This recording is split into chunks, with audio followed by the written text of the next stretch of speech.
Hello, everyone, and welcome to the first dev diary that I am making for the game I am building. The game that I am building is kind of a RTS style, massively online game. Is the hope is what I'm building. The lore is going to be pretty decently heavy when it comes to things for the game. It's not just going to be a game without a decent amount of lore to back it up, and that is something that I hope people enjoy. And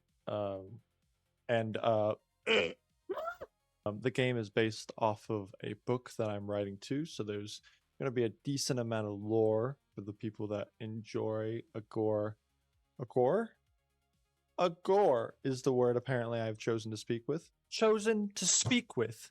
What am I? Sorry, I had a little bit of a crash out moment. And this is since this is true. And since this is going to be the first dev diary that we are introducing, we're going to do just a quick overview of the game itself and the things that I want to be adding in the game and things that I already have in this current build of the game. And since this is an RTS style game, the perspective or the camera that we are looking through right now is what players will be seeing when they play this game. So this is going to be the player's camera view since it's an RTS game. This is kind of how players will be viewing the game field and everything else subsequently around it. There's so much to talk about. I should have done these dev diaries weeks ago. Every time I did the dev diaries or would start with the dev diaries, I was like, oh, I need to fix this. I need to do that. And it snowballed into where I'm at now. So there's a lot to talk about, not enough time to do it. So right now, we're just going to talk about the basics of the game. The game is two teams versus each other, and each team will have a home solar system. For example, this is Sol or Earth primary star system. Don't know why that took so long to think about. This is Sol, Earth's star system, as I just stated.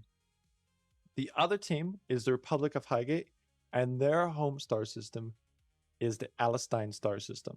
And we can switch over to that and you just get a nice, wonderful view of what this star system looks like. As you can tell, a lot of things are in placeholder stages. For example, a lot of the planets are in placeholder stages. The sun has a little bit of beautification and work done to it. You can kind of see how it moves and got this wonderful volumetric look to it. And I lose frames as I get too close to it. That's always fun. Another thing that needs to be optimized. Let's switch back to Earth. And since everything is a placeholder stage, Earth is a pretty good thing to look at to get an idea of how I want all the planets and everything to look.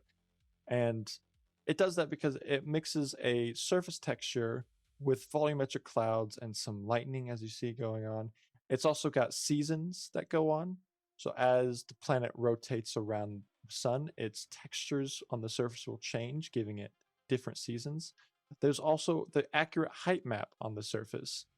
It is very hard because it turns out Earth is actually not that round. Did you just say Earth is not that round? My English is bad. But you can see some mountain ranges right here. As you can tell, they're not lined up to the texture. My fault. I need to fix that, but that's another thing that's on the to-do list of things I need to get done. It's the two teams fighting each other, right? That's the idea. You got two teams fighting each other, but I also want to have a very large aspect of logistics and people that do logistics things like the back lines or things that happen not necessarily on the front lines or necessarily straight on combat between ship to ship.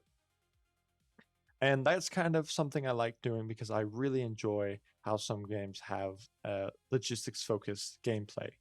And that's what I want to attribute or add to this game as well. That will mean there's going to be mining operations, there's going to be refining operations, there's going to be shipyard operations where people will be actually physically building the ships. Not physically building the ships as in placing or making custom ships, but building ships out compartment and putting hull plating on it and things like that. We're going to give a little bit of kind of a first look at the solar systems themselves. Like stated before, everyone that is pretty familiar with our solar system is pretty understanding that this is Sol, this is the Earth, we've got Jupiter, we've got Saturn out here. But something I want to touch on is the Allenstein star system, since this is going to be all new information for everyone.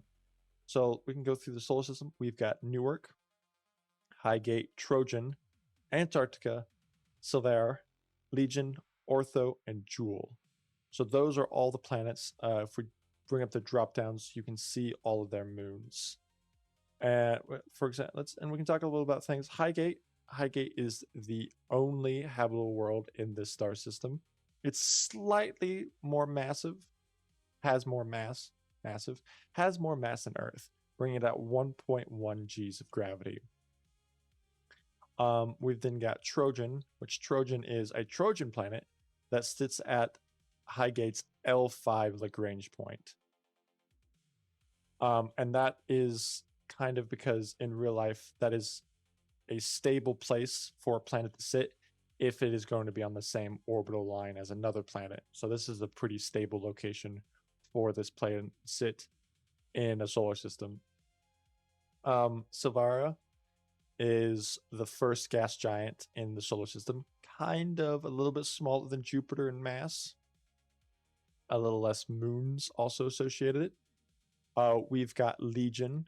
Legion's got two rings of asteroids. And you can see there are actual asteroids that are built into these rings. Next planet is Ortho. Ortho and Legion are sister planets, relatively the same size. And then you've got Jewel. Jewel's out here pretty far out by itself, pretty lonely out here. This planet is also going to have an orbital ring of pretty thin layer of asteroids.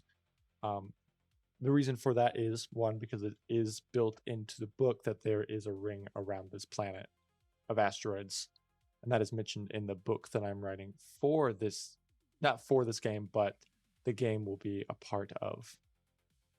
One thing that I want to focus on a lot with this game is mechanics. Mechanics are very important to me.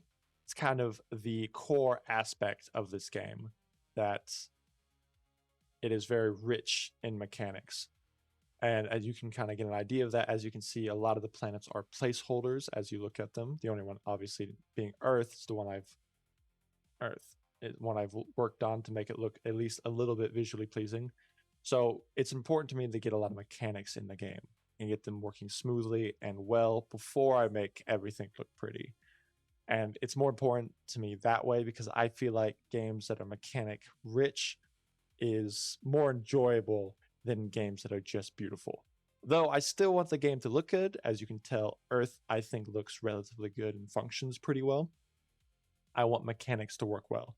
And one of the mechanics I want to start off with is the solar system itself. As you can see, we have orbital lines that indicate where planets orbit.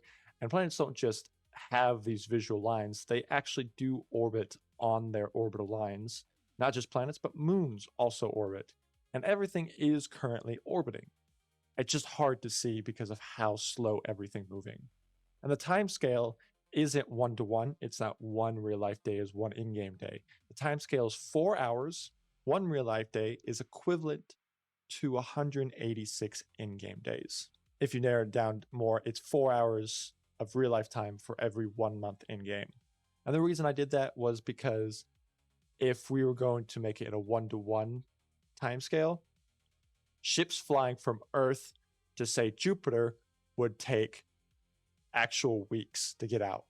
So that's a little bit too much. It's not enjoyable that way, and I think it's a little bit too much for the game. Now, obviously, as the game progresses and I continue developing, that timescale may shift in either to shorten the time between places or enlarge it to make it harder to get to places. And I've kind of built mechanics around for me to be able to adjust that as necessary to make it feel more friendly to games, but also make the solar system feel large itself. But a good way to indicate that for player side is we got the celestial validation. This is kind of a debug menu, but it will be in the final version of the game so that players can see where planets and everything will be at certain points of time. So this is 1 month of in-game time later, and you can see how everything has kind of slowly shifted.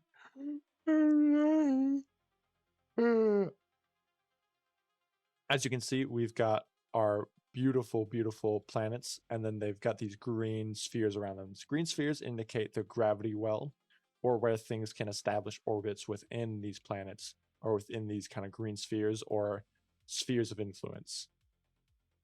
And we can progress time. So, and a player can see in 12 in-game months, or 1.8 days, real life days, everything will be in these new positions. Now, the inner system, it's kind of hard to see because everything kind of just shifts around quickly and there's small little orbital tracks. The bigger planets are where it's at. For example, let's take a look at Jupiter's SOI and predictive positioning. And you can see, okay, in about 2 real life days, this is where planets will be at as they slowly shift around the solar system. And I wanted this to happen because I wanted to feel like you're in a living star system. And as let's focus on Jupiter. Let's actually focus on, can't focus on any of them apparently. We're too far away. Let's bring this back. As you can see, the moons are also rotating. So they spin around and spin around as the moon, or as the planet moves around, the moons follow it. And that was very important too, to make it feel authentic.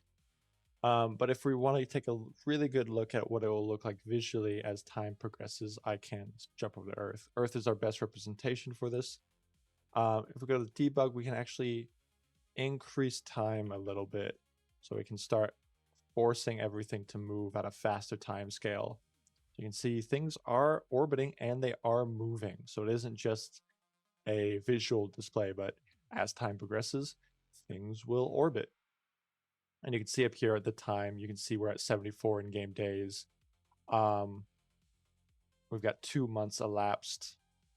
How many real life hours have gone by? This is obviously real life hours as in real life hours as it stands now. So this isn't going to be moving or accelerating at all because this is real life time. But as you can see, everything is shifting around. All the planets are slowly moving on their orbital track. There goes Saturn, shifting away from its orbital.